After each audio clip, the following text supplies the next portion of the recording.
Okay, this is the Angel Hug for Friday, September the 28th, Saturday the 29th and Sunday the 30th of September.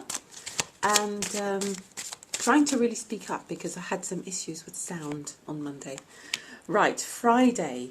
Okay, Friday is going to be a little bit of a sensitive day, so it's going to be a really good time for tuning in again, checking in with our feelings, trusting the impulses that we get about where we're going, what we're doing, how to achieve more balance in our lives, how to create better relationships, who to create those relationships with, noticing any signs, noticing anything significant that changes within us about what's happening when we go through, as we go through our day today.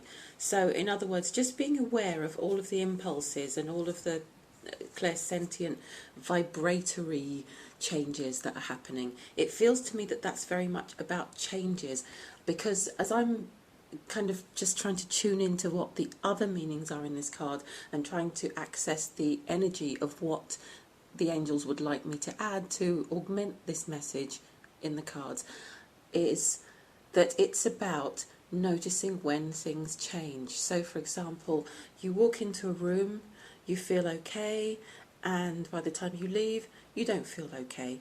Just be aware, just make note of it.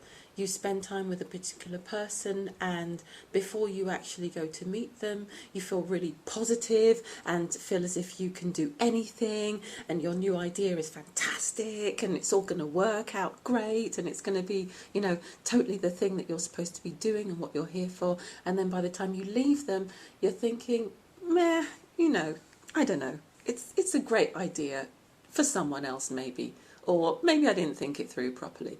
So it's really just about becoming more aware of how we change, how we're influenced by different energies that are flying around, how we're influenced by the energies of others as well, and just really taking back our power around that, and knowing that we can, while we're in delicate stages of creation or of deciding what we're going to do, what changes we are going to make, we can, you know, allow ourselves to move through this by being around people we know will support that vision. That's one thing.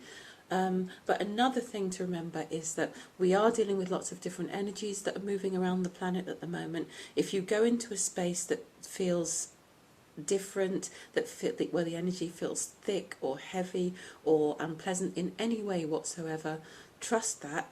Move away, send love and light there, and ask the angels to go and clear that area, to clear that space, if it's within the laws of free will, if it's okay to do that. So be a walking, living, loving light worker as you go about your day. And it's not just about protecting and insulating ourselves against weird energies, it's also about transforming and transmuting the world as we walk through it. So just be aware of your ability to do that, be aware of any changes that you notice and address them, and notice what you can do to lessen their influence on you. Again, courage for Saturday. So I really just want to continue that message from Friday, because it feels as if it's got a natural flow there, that if you realise the power that you have to actually create change in the energetic universe, you can begin to consciously create change. And I'm not just talking about manifesting and deciding what you want and making it happen and getting this and getting that. Although, you know, I'm not being judgmental, I'm just making a distinction here between manifesting our own personal dreams and being aware of the truth of the energies that we're feeling, and having the courage to walk through the world transforming them, knowing that we're in a process here, and that a part of that process, as well as having a vision of how we're going to create a new world in practical terms, as well as being aware of and shedding light on some of the darker areas and some of the things that we know need to change in a practical sense.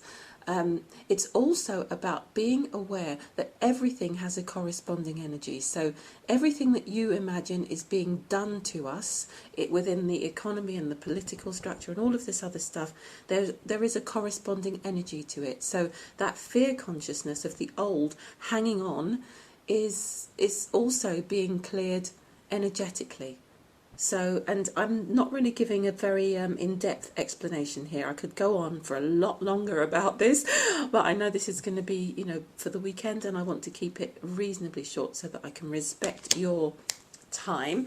And Sunday is going to be a great day for using creative writing to get some of your observations out, to get some of the things that you've noticed on paper. I would recommend that everyone who's really serious now about developing intuitively, about noticing their sensitivity and being able to be more guided by their clairsentient feelings and by their guides, just generally becoming more aware of the non-physical reality.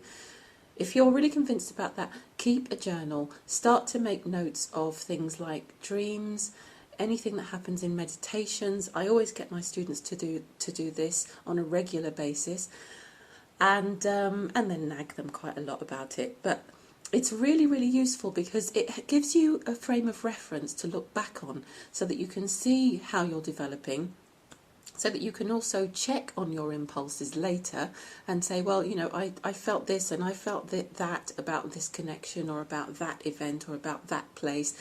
And then you read back later, a few months later, and you realise that, wow, that actually really checked out. So you're keeping a log of your progress, your intuitive progress, if you like. It's also going to be really useful to note anything at all about the stories that you're currently creating that tell you why you can't move forward, and then ask for dreams that will help to illuminate anything that's holding you back, and make a note of those dreams, and try to structure it so that you make a note of what happens and then you do a little bit of a commentary underneath it, because it's all growing your awareness. The more you write things down, the more you can look back on them later, the more they become a reality, a part of your consciousness, rather than just something that happened that, the memory of it's really vague, and I don't know if I believe in all this stuff anyway. So, okay, that's it for the weekend. Have a great one, everyone. I feel as if there's the potential for a lot of really, really nice insights and a bit of a more peaceful time than last weekend. All right, so enjoy that, and I'll speak to you on Monday. Bye.